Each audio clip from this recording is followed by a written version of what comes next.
follow me on the gram shortly after Ross's little tirade.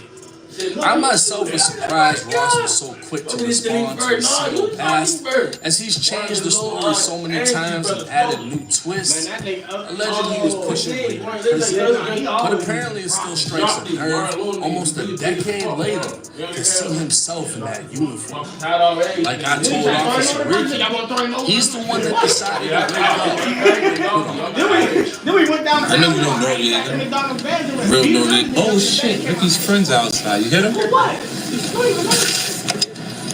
There they go. Oh man, Ricky's crew. He said he got a $2 million tour in New York City. He's talking about the NYPD. Now I know, like y'all know, everybody got favorites, and it seems that once you reach a certain level of superstardom or money, nobody really gives a fuck anymore about what used to be or what never happened. Nobody's gonna care if you never sold dope. Nobody's gonna care if you whatever, because you already made it, right? Fake it till you make it. It works out how it works out. I couldn't even find a picture of Rick Ross and Booby together. Maybe I just didn't recognize dude or whatever, but I couldn't even find a picture of them together. It was all just Ross shouting out his big homie who he ran with, but Ross was never tied into none of the shit that was going on. He was investigated. Hey, y'all heard that live? Carrie City Cartel, but obviously they saw he wasn't doing shit except making music, and there was nothing to get Ross. I refuse to believe he's the smartest criminal. Everybody always says that shit like, oh, I didn't get caught. But all the major guys get caught. Or at least get investigated by the feds, right? Maybe you get lucky enough to beat that shit. But everybody else is getting caught. Now, Rick Ross, when he blew up, it was around the time of everyone rapping about cocaine. It fit the scene. He took off with it. He was the one from Miami that did it. Cool. Come to find out he was a fucking CO, which is crazy. Because at the end of the day, you know, you got a lot of people arguing, oh, but the COs are the ones that bring us the drugs, and they give us this, and they give us that. They're also the ones that walk in, tell you to hang up on the phone. They don't care if it's your mother, your girlfriend, your kid. It's time to lock down. Imagine Rick Ross walking around, lock down, chow, chow. Imagine that. That's a CO. I don't give a fuck how much dope they're bringing you, because they're putting somebody else in cuffs, taking them to confinement. And this is a fun fact for everybody that's been to prison. You know this is true, especially in the state of Florida. When you get a job there, it's mandatory. Your sergeant is going to press you to put inmates in confinement and write DIs on them. They want to see that you're actively doing your job, which is fucking with the inmates. So there's no way that you're in there moving dope, flipping this, selling that, not putting a bunch of other people away. Because the ones that are really moving shit, they're putting the most people away to cover up their tracks. Makes sense, right? If you're selling dope in prison, you're not locking anyone up. You're gonna look a little bit fucking suspicious. So while this guy might be serving you, he's fucking somebody else over. But to be honest with you, none of the shit about him serving anything in prison made any sense to me. Because you went to college for criminal justice, you got a job inside of a prison, and then you resigned before everyone went into prison. And the thing is, you were working at a reception center, so even if Booby got sent there, he'd only be there for about 6 weeks until he got transferred to a major institution. This is how reception works. You don't stay there. But let me know y'all's thoughts and opinions. I mean, why is he still lying about how much time he actually worked in the Florida Department of Corrections if he's so big it can't even stay in his career? Make that make sense. It's 1090 Jake. I'm rocking with y'all, and y'all rocking with me. Until next time.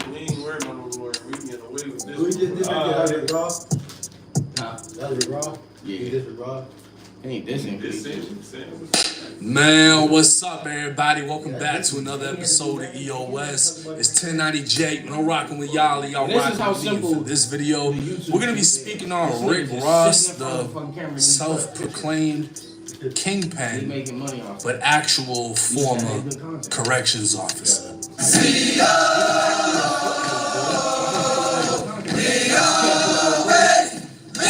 see Rick Ross doing that. You ain't seen? Everything we want is just outside of our current comfort zone, but we don't know how to navigate there safely, and that's Man, Yo, let me get! Oh, security guard too. Yeah, Matt said, Matt brought up a good point. Tizzy was top flight. He's still in. No, he ain't. Oh, God. Why you ain't no back to Here, go right here. man, what's up, No, that's everybody? it. Welcome back to another episode broke of up EOS. It's 1090 Jake, and I'm rocking with y'all, and y'all rocking with me. And for this video, we're gonna be speaking on Rick Ross, the self-proclaimed kingpin, What's the deal? but actual former corrections officer. That's him? Look at that mark. I know, I can already see from here, from where I'm at, that this nigga's a total fraud. Like, you know what I mean? Like, it's not even Remember what I said? issue. But I paid for the transcripts to your court case. Trick Daddy recently accused you of I know at one point, Rick. Is there any? He said, nigga, yeah. And what's up, everybody? Welcome back to another episode of EOS. It's 1090 Jake, but I'm rocking with y'all, and y'all rocking with me. And for this video, we're gonna be speaking on finesse 2 times. We're gonna be talking about if finesse confessed 2 times and has been finessing his fans. Over 8 months ago, paperwork would make its way to the internet stating back in the day, Ricky Hampton, aka Finesse, sat down with Memphis police. He was asked if he participated in 2 robberies, to which he said yes. He was then asked if anyone else participated, and Finesse apparently name-dropped multiple people to investigate this. With the paperwork taking the internet by storm, Finesse would jump on. You don't remember when Have you ever been to a federal system? If you know anybody that's been to a federal system, a USP, a medium high, we got something called PSIs. They want 2 to 3 things. They want your PSI, they want your docket, and they want your transcripts from your current case. I just did 5 years and I ain't never been no PC. I done had paperwork parties. That's my first point. And your PSI, what your PSI do, to break it down to people who don't know, it's called a pre-sentencing report. Pre-sentencing investigation 1 of them. And what the PSI tell is every charge you ever caught. Every charge you ever caught since you were a juvenile, it tells if you have made a statement, if you cooperated on this specific case, or whatnot. Now, past it, because I ain't finna be breaking it down too much either. Because real street niggas, real gangsters, and time will tell, y'all will see, like real street niggas, real gangsters, they know what's going on. So, I ain't gotta do too much explaining. I ain't too much shit, y'all know that. Secondly, you cannot. That shit I seen was, they said from 2008, y'all done do y'all homework. So you niggas ain't smart enough. You know why? So you smart enough. You can't go get no paperwork from when a nigga was a juvenile. Do you know how many niggas told on me as a juvenile that I can't go get the paperwork to prove it? I can't pay for it. I can't do it. Look it up. If it's a case, any case docket can be looked up. Go look it up. Go find it yourself. That's all I gotta say, man. You know what I'm saying? If it's true, go look it up. Go pay for it. Go read it up, and then get back in. I need help. Now this is a perfect example of finesse trying to finesse. He'd say a federal PSI contains your criminal history, meaning every case you've ever had, including juvenile. He'd then say it would show every statement, or if you cooperated with the case. But right after, he'd say the paperwork of his snitching is from a juvenile case and that it's impossible to get juvenile paperwork. So which one is it? He'd also post to Facebook saying, "This my last time saying this shit, and I'm done saying anything about it after this." The paperwork they posted says 2008. I was 14 or 15. It's law that you can't even get juvenile paperwork. With that being said, that lets you know the shit's fake. Second, I've been to jail 5 times for way worse shit and did my time. The fuck I'm doing time for if I'm snitching? But carry on, I'm a killer with success. Can't stop this shit. Now, there's a few lies told in that paragraph. Generally, you can't access juvenile paperwork. But in Finesse's case, well, I'm gonna explain it in a minute. He said he went to jail for worse crimes, which we'll get into later in this video, and that if he snitched, why'd he still do time? Well, 6ix9ine snitched and still went to prison. So let's not act like snitching is a get out of jail free card. But if you've never been locked up or are unfamiliar with the system, you might have been convinced or even finessed by what Finesse said. Now, I myself responded and made a strong promise. Y'all heard what Finesse said? He said the shit's fake, paperwork's fake. You can't get juvenile paperwork, so it must be fake, right? Check it out. Now I fuck with No Jumper always show me love. But they posted what he posted. He's saying it's fake because you can't get juvenile paperwork. But if you get adjudicated as an adult, it becomes adult records. It's the aggravated robbery, 2008. Apparently, you pled guilty to this shit. And your co-defendant's paperwork is also on here. And if you was a juvenile, but he was a... Put this under your tongue to rise up whenever you want. Today, I will reveal something almost no man knows, and the ones who know never share the secret with anyone. Go to your kitchen and follow this 15-second blood flow hack discovered by top Harvard scientists that has helped 100,000 men stand at attention instantly when they want. If you're worried, your tiny buddy down below... But he was an adult. Your paperwork is going to be in his paperwork. And this one of the same robberies that paperwork was talking about. He got developed as a suspect 3 days after the alleged interview given by Finesse. But if the shit's fake, I'm going to find out, bro. And I'm going to clear your name. Promise. So let's get it. We're going to find out if Finesse 2 times confessed 2 times. On May 5th, 2023, a man named John Gatewood would post to Facebook saying, PSA, everything I speak on is the truth. Fuck Finesse 2 times, he a rat. It's not a rumor or allegations, these facts. Along with a post would be a picture of an old piece of paper reading, robbery. Defendant's statement, February 3rd, 2008. This is the statement of Ricky Hampton, age 15. It would include Ricky's birth date, social security number, home address, home phone, and would state he's a 9th grade student at Northside High. His next of kin would name Claria Hampton, his mother. Motherfucker ruffling my motherfucking feathers. Talking about my son to snitch. And she just got charged with money laundering over $300,000 down in Texas. And Wack 100 spoke to Finesse. Look, bro, why you mad at me because you a rat? That nigga said something about, nigga, I touched your whole family. I said it was mama address. So, boy, you know what you fucking with? You want to Google all the pictures? Here you go. I ain't heard from him since. I said, you keep playing, we're going to put these statements out that your mama gave. She's a rat like you. Now, the paper would continue with, this statement is being taken at the juvenile court 3rd floor interview room relative to the robbery complaint filed by Matthew Zilch, which occurred at Tutwiler and Hawthorne on January 28th. The statement would be made to Detective Rosario and Sergeant Robinson of the Memphis Police Department, who said, Ricky Hampton, you were under arrest and may be charged in connection with this complaint.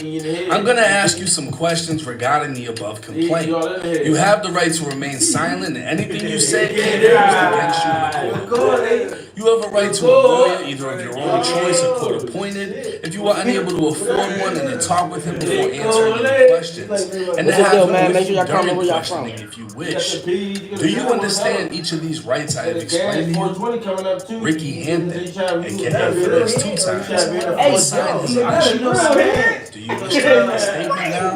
Once again, he'd signed his initials.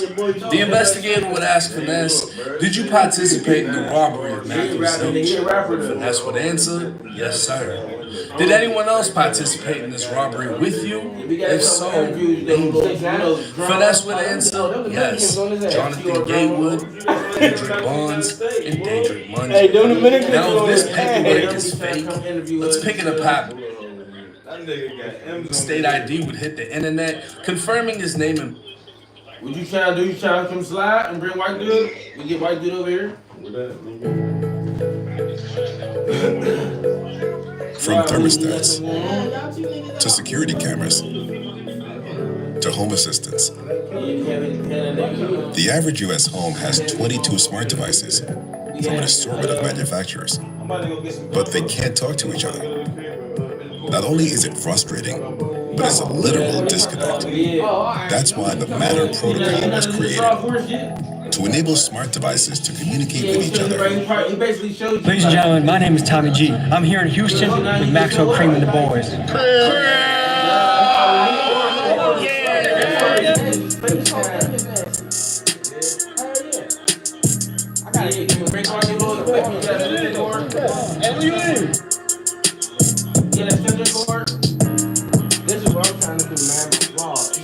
So what is there known for?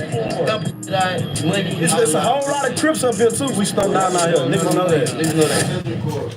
To get an inside look at the Houston streets, we tapped in with rapper Maxwell Cream. I first heard of him back in 2018-2019 when he launched songs like Roaches and Meet Again. These songs really show his depth as a storyteller and paint a picture of the yin and yang of growing up in the Houston trenches. Maxwell has lived a life that sounds like a movie or a storyline from GTA. He was 11 years old when he first experienced a police raid when they came to arrest his father, and it wasn't his last raid either. From the blue bandanas he wears on stage to frequent mentions in songs and interviews, being a Crip is a big part of his identity and something I wanted to learn more about. He's had a roller coaster career. It's included highlights like recording hit songs with guys like Key Glock, Schoolboy Q, and Mexican OT, and also major wins like signing a 7-figure deal. But it's also had its rough patches. In 2016, he and his crew got raided and RICO'd on charges of drug trafficking and money laundering, and in 2020, his little brother was shot and killed in Los Angeles. In today's episode, we head to his neighborhood, meet him and his crew face to face. Let's get into it.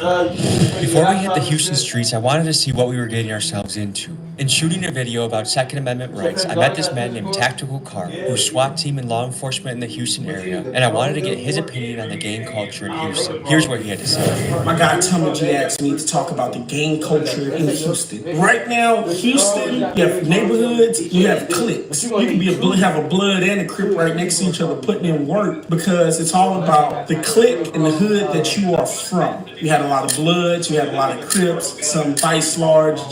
Yeah, we get to talk about what else we need to grab and all this and that. You should have went to Target to get your diamond memory cards. I told you already, yes. You in the house. This is funny.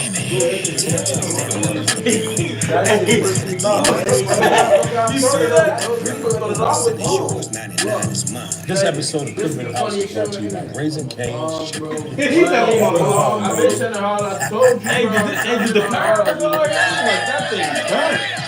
Bring on the text. Look, it look cool. Standing on business. Where is my California king size bed? Well,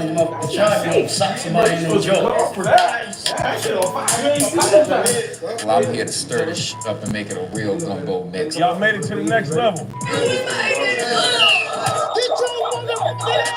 Get your ass up! Put that I kind of like it here. I feel kind of at home. Oh, yeah. Look at this. Don't run from me, baby. I'm going to put it on you. They're not my friends. They're my right. You gotta stand on business. You got on the fucking couch! You missed me. What you going to do for me, though? If you're not ready to compete for $50,000, you shouldn't be here right now. You can get your shit and go. Yeah, Apple Watch charger.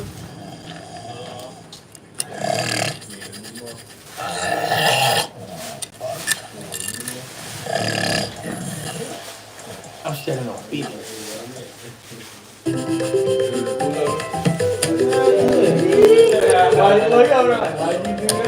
Rubbermaid Brilliance. It's ready for anything, just like you.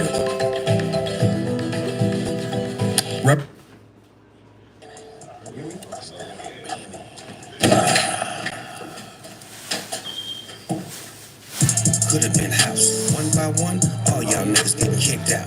This is tradition. Anything goes when you in the audition. Hey, what's good, YouTube? It's Rich Kevin, and I'm out here My with nigga Richie done Richie lost his leg.